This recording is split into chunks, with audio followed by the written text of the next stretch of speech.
वाले हैं वो है इकोनॉमिक्स, जो कि एक आर्ट्स का सब्जेक्ट है। तो जैसा कि आप लोग को हेडिंग से ही पता चल गया होगा कि हम लोग यहाँ पे इकोनॉमिक्स को बेसिकली अभी समझने वाले हैं कि इकोनॉमिक्स क्या होता है। तो सबसे पहले कहना चाहूँगा कि ये आर्ट्स का सब्जेक्ट है और आर्ट्स के सब्जेक्ट का एक खासियत होता है कि इसमें तरह तरह के लोग अपने अपने तरीके से डिफिनेशन देते हैं किसी भी एक सब्जेक्ट का, और वो सही होता है कहीं ना कहीं। ठीक है, तो इधर हम भी यहाँ पे इकोनॉमिक्स का कोई एक डिफिनेशन आप पे थोप नहीं सकते, आप बोल सकते हैं, आप खुद इवॉल्व कर सकते हैं। जब इकोनॉमिक्स को आप पढ़िएगा तो आप हो सकता है कि आप अलग डिफिनेशन दे, लेकिन कोर थिंग जो रहेगा, जो आगे हम लोग देखेंगे, वो इस सब्जेक्ट का वही रहेगा, चाहे वो कोई भी तरीके का डिफिनेशन हो। ठीक है, तो स्टार्ट करते हैं। तो सबसे पहले जैसा कि आप लोग को दिख रहा होगा, व्हाट इज इकोनॉमिक्स। तो क्या इकोनॉमिक्स है, लेकिन इससे पहले हम लोग देखेंगे कि कैसे, क्यों है इकोनॉमिक्स, हाउ इट इवॉल्व, क्यों ही पढ़ते हैं, कैसे ये सब्जेक्ट आया। तो ये सब्जेक्ट ऐसे आया क्योंकि जो ह्यूमंस होते हैं उनके अनलिमिटेड वांट्स होते हैं, अनलिमिटेड वांट्स होते हैं, और उनके पास लिमिटेड रिसोर्स होते हैं। सॉरी, यहाँ पे रिसोर्स के जगह हम लोगों ने वांट्स लिख दिया है, तो यहाँ पे हम लोग रिसोर्स कर देते हैं, रिसोर्स कर लेते हैं, यहाँ पे रिसोर्स कर लेते हैं, हो गया रिसोर्स। और उन उसके पास रिसोर्स कम होते हैं। ठीक है, रिसोर्स क्या होते हैं, बेसिकली रिसोर्स हर चीज़ होता है जो कि ह्यूमन वांट्स को सेटिस्फाई करता है। ह्यूमन भी खुद रिसोर्स है। ठीक है, ह्यूमन रिसोर्स, क्योंकि एक ह्यूमन दूसरे ह्यूमन के वांट्स को क्या करता है, सेटिस्फाई करता है। जैसे कि हम लोग कुछ होता है तो हम लोग डॉक्टर के पास जाते हैं, तो क्या करते हैं, हमें देख के हमारा इलाज करके हमारा हमको संतुष्टि देते हैं। तो उस तरीके से ह्यूमन भी रिसोर्स है। आप पानी पीते हो, पैसा का इस्तेमाल करते हो कुछ भी खरीदने के लिए, अपने आप को सेटिस्फाई करने के लिए, तो जनरली रिसोर्स यही है। तो हमारे पास जो रिसोर्स होते हैं वो लिमिटेड मात्रा में होते हैं, लेकिन हमारे जो वांट्स होते हैं अनलिमिटेड होते हैं। तो जिस कारण से ये सब्जेक्ट इवॉल्व करता है, तो इसके लिए हम लोग एक अच्छे सा एग्जाम्पल देखेंगे। तो एक लड़का आप देख रहे होइएगा यहाँ पे, जिसका नाम हम लोग सपोज रख लिए है राजू। ठीक है, तो ये राजू है। अब इसको क्या की कि इसकी मम्मी ने इसे 100 रुपया दिया। कितना रुपया दिया, 100 रुपया दिया, और सामान लाने को कहा। और सामान में क्या क्या था, सामान में था पेंसिल, चॉकलेट, गेंद और सॉप साबुन। ठीक है, तो चलिए, अब ये दुकान गया राजू, तो इसको दुकान जाने के बाद पता चला कि पेंसिल का जो दाम है 20 रुपया है, ये चॉकलेट का जो दाम है 20 रुपया है, गेंद का दाम 50 रुपया है, और जो सॉप है उसका भी दाम, उसका दाम नहीं, उसका दाम 20 रुपया है। ठीक है, तो 20 20 20 50 20। तब इसके पास लिमिटेड रिसोर्स है, और मम्मी ने 100 दिया था, लेकिन यहाँ पे सामान जब वो देख रहा है तो 110 का पुर रहा है। अब राजू यहाँ पे सोचेगा कि किस तरीके से उसको डील करना है।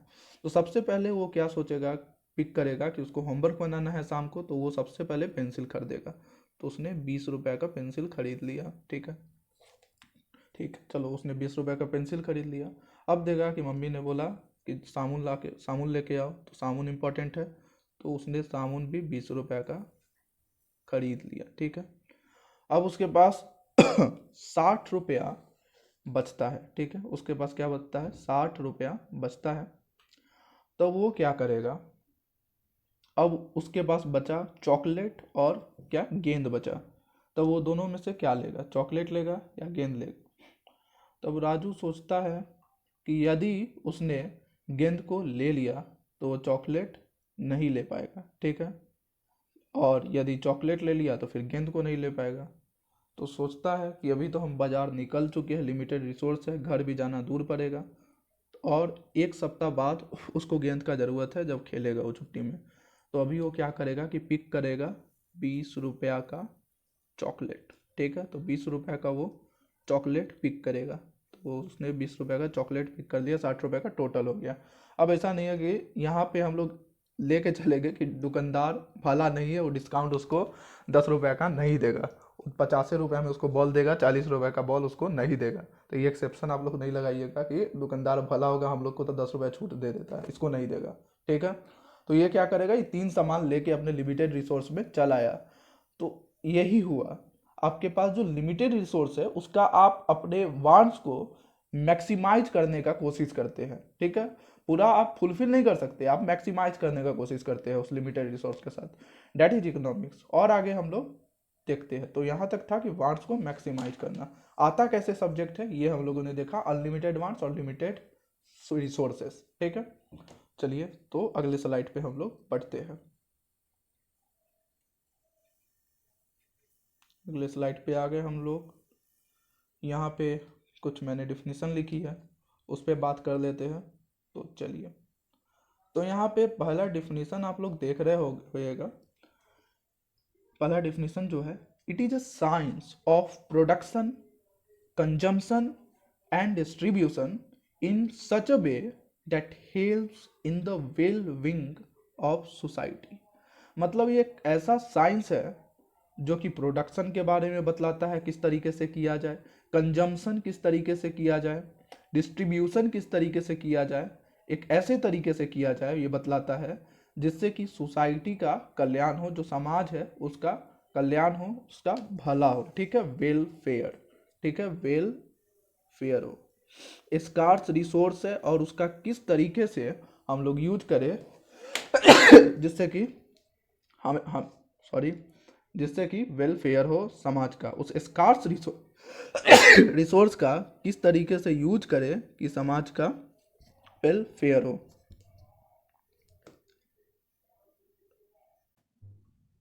तो ठीक है, वेलफेयर का बात यहाँ पे हो रहा है, किस तरीके से प्रोडक्शन करना, कंजम्पशन करना, डिस्ट्रीब्यूशन करना किसी चीज़ का, जिससे कि समाज का क्या हो, कल्याण हो। डैट इज वेलफेयर यहाँ पे इंपॉर्टेंट पॉइंट है। और स्कार्स रिसोर्स, क्या, वेलफेयर एंड स्कार्स रिसोर्स, ये इंपॉर्टेंट पॉइंट है यहाँ पे। दूसरा, स्कार्स रिसोर्सेज से डिफिनीशन जुड़ा हुआ है, it studies the scarce resources in such a way that helps to maximise welfare.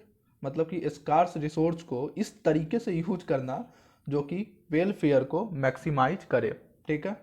तो आगे हम लोग बढ़ते हैं, ये डिफिनीशन था, और भी सारा डिफिनीशन है, होगा तो हम बाद में डाल देंगे, जो कि बहुत सारे इकोनॉमिस्ट का है। लेकिन इसका मेन जो थीम है इस सब्जेक्ट का वो है welfare with the use of scarce resources, ठीक है। तो आगे बढ़ते हैं हम लोग, अगले स्लाइड पे जाते हैं हम लोग।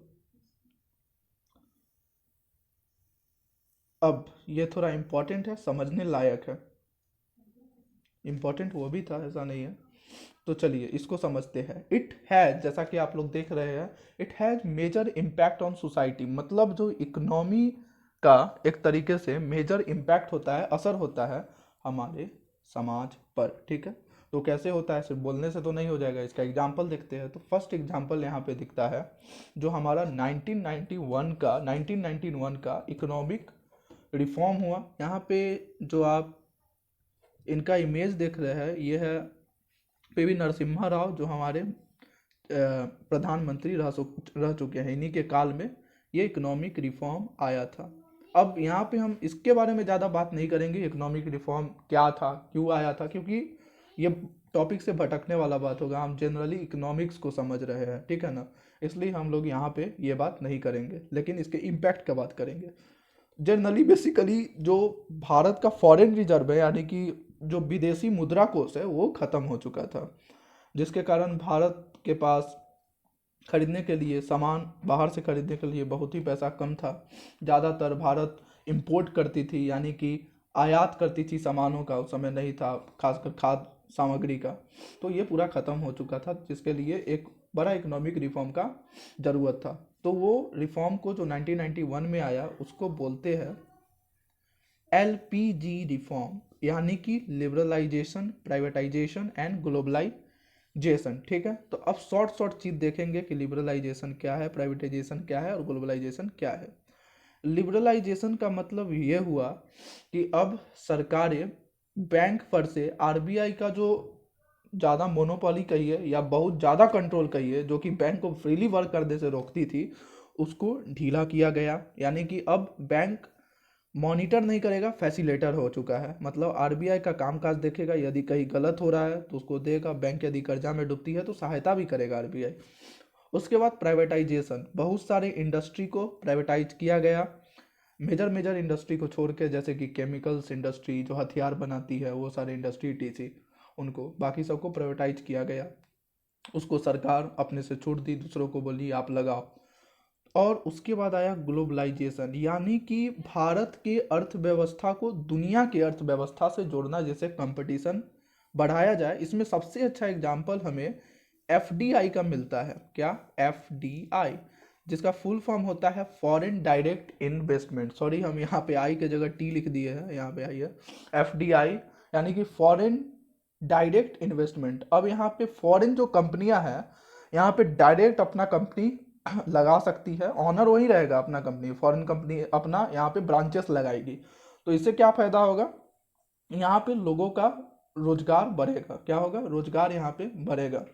और इंडियन मार्केट भी अब अपने फुल पोटेंशियल पे काम करेगी, क्योंकि उसको कंपटीशन मिल चुका है। तो ये था। अब इसके कारण इम्पैक्ट क्या पड़ा, ये सब तो देख लिए, इम्पैक्ट क्या पड़ा। उसके बाद इम्पैक्ट करा कि बहुत सारे लोग, यदि लिबरल हुआ तो बैंक अपने पोटेंशियल पे काम करना स्टार्ट कर दी। जब बैंक अपने पोटेंशियल पे काम करना स्टार्ट कर दी तो बैंक बिना किसी डर के लोन देना स्टार्ट की, जिससे कि देश में बहुत सारा इंडस्ट्रीज लगी, छोटे छोटे अपना व्यापार लगे, बहुत सारा और भी इंफ्रास्ट्रक्चरल काम हुआ, जिसके कारण प्राइवेटाइजेशन के कारण अब इंडस्ट्री अपने फुल स्ट्रेंथ पे सही से काम कर रही थी। ठीक है, उसको कोई रोकने टोकने वाला नहीं था। ग्लोबलाइजेशन के कारण भारत में भी बहुत सारे चीज़ आए। आज जो हम लोग बहुत सारे विदेशी प्रोडक्ट को यूज कर रहे हैं, चीप सामान को यूज कर रहे हैं, न्यू टेक्नोलॉजी को यूज कर रहे हैं, वो किसकी देन है? ग्लोबलाइजेशन का ही देन है। आज हम लोग नेटफ्लिक्स यूज कर रहे हैं, यदि प्रतिबंध होता उसका तो आप नहीं यूज कर पाते। विदेशी ऐप्स को चला रहे हैं, ठीक है, ट्विटर हुआ, यूट्यूब हुआ। ये कैसे हुआ? ये फ्री ट्रेड या ग्लोबलाइजेशन के कारण ही संभव है। तो ये सोसाइटी पर असर पड़ता ही है इसका। तो ये था it major impact on society. और इसका एक और एग्जांपल हम लोग तत्काल जो सिचुएशन चल रहा है पूरे दुनिया का, लेकिन हम लोग भारत के विषय में देखेंगे। आगे बढ़ते हैं अपने अगले स्लाइड की ओर। ये दूसरा ही एग्जांपल है इफेक्ट का। अब देखिए कि आप लोग जैसा कि जानते हैं, पूरा दुनिया ही कोविड-19 से जूझ रहा है, और उसमें भारत भी जूझ रहा है, और सेकेंड वेव तो और भी खतरनाक है भारत में। तो जिस कारण से लॉकडाउन लगा है। अब लॉकडाउन लगा है तो सारी इंडस्ट्री बंद हो गई है, जिसमें ढेर सारे वर्कर्स काम करते थे, इंडस्ट्रियलिस्ट को प्रॉफिट होता था। तो इसके कारण जब काम करना वो छोड़ दिए तो क्या हो गया? अनएम्प्लॉयमेंट बढ़ गया, यानी कि बेरोजगारी बढ़ गया। ठीक है, अब बेरोजगारी बढ़ गया तो वो लोग जाएंगे कहाँ? अपने घर रहेंगे। तो घर रहे तो अब क्या हुआ? अब सोसाइटी पे इसका कैसे इम्पैक्ट पड़ा ये देखिए। तो न्यूज आया हालिया, और ऐसे भी आप सर्च मारिएगा तो आपको पता चलेगा कि इस लॉकडाउन के दौरान increment in domestic violence with women, यानी कि जो औरतें हैं उसके साथ घरेलू हिंसा की मामले बढ़ी है इस लॉकडाउन में। दूसरा क्या हुआ? इसका सामाजिक असर पड़ा। इकोनॉमिक असर के कारण ये मेंटल डिप्रेशन भी बढ़ा है इंडिया में, और पूरा विश्व में बढ़ा है, लेकिन इंडिया में भी बढ़ा है। तो इस ये हुआ, और ईटीसी बहुत सारे भी बात हुए हैं यहाँ पे। तो ये भी इम्पैक्ट पड़ा इस चीज़ का। चलिए अब हम लोग अगले स्लाइड पे बढ़ते हैं। अब यहाँ पे हम लोग देखेंगे बहुत ही इंटरेस्टिंग चीज़, जिसमें बहुत लोगों को कन्फ्यूजन होता है, हमको भी था, कि इकोनॉमिक्स और इकोनॉमी में क्या अंतर है। क्या? इकोनॉमिक्स और इकोनॉमी में क्या अंतर है? तो बहुत लोग सोचते हैं, बहुत स्टूडेंट्स, कि इकोनॉमिक्स और इकोनॉमी दोनों एक ही चीज़ है। नहीं, एक चीज़ नहीं है। इकोनॉमिक्स और इकोनॉमी दोनों अलग चीज़ है। सबसे पहले यदि हिंदी का बात करें बेसिकली, तो इकोनॉमिक्स का मतलब होता है अर्थशास्त्र। ठीक है, और इकोनॉमी का मतलब होता है अर्थव्यवस्था। ठीक है, अर्थव्यवस्था। इकोनॉमी का मतलब होता है अर्थव्यवस्था, इकोनॉमिक्स का मतलब होता है अर्थशास्त्र। तो इकोनॉमिक्स इकोनॉमिक्स वो सारा फंक्शंस है, वो सारा एक्टिविटीज है जो कि रिसोर्सेज का यूज हो रहा है, वेलफेयर के लिए हो रहा है। ठीक है, आप समझ रहे हैं, जो कि इकोनॉमिक्स के बारे में हम लोग पहले पढ़ चुके हैं। तो अब देखिए, जैसे कि यहाँ पे कहीं भी प्रोडक्शन चल रहा है, दैट इज द इकोनॉमिक्स। यहाँ पे एम्प्लॉयमेंट जनरेशन हो रहा है कहीं पे भी, that is economics. Government tax लगा रही है, ठीक है, क्यों लगा रही है? Welfare. That the main motive, main priority of the tax is the welfare. ठीक है, तो ये सारा वर्क है, ये फंक्शन इकोनॉमिक्स है। इकोनॉमिक्स क्या है हम लोग बात कर ही चुके हैं। लेकिन इकोनॉमी क्या है? तो इकोनॉमी वो प्लेस है, वो जगह है जहाँ पे इकोनॉमिक्स होता है। जैसे कि भारत, तो हम लोग, यदि आप कोई किताब देखिएगा या न्यूज़ पढ़िएगा तो भारतीय अर्थव्यवस्था या इंडियन इकोनॉमी लिखता है, इंडियन इकोनॉमिक्स नहीं लिखता है। यानी कि जितना भी इकोनॉमिक्स हो रहा है वो भारत, यदि भारतीय अर्थव्यवस्था लिखा हुआ है तो पता चलेगा कि जितना भी इकोनॉमिक्स हो रहा है वो भारत के अंदर हो रहा है। फिर बोलेगा अमेरिकन इकोनॉमी, तो जितना भी इकोनॉमिक्स का बात हो रहा है, जो भी चीज़, वो अमेरिका के बारे में हो रहा है। ठीक है, तो अमेरिका एक प्लेस है जहाँ पे इकोनॉमिक फंक्शन जितने भी हो रहे हैं उसका बात हो रहा है।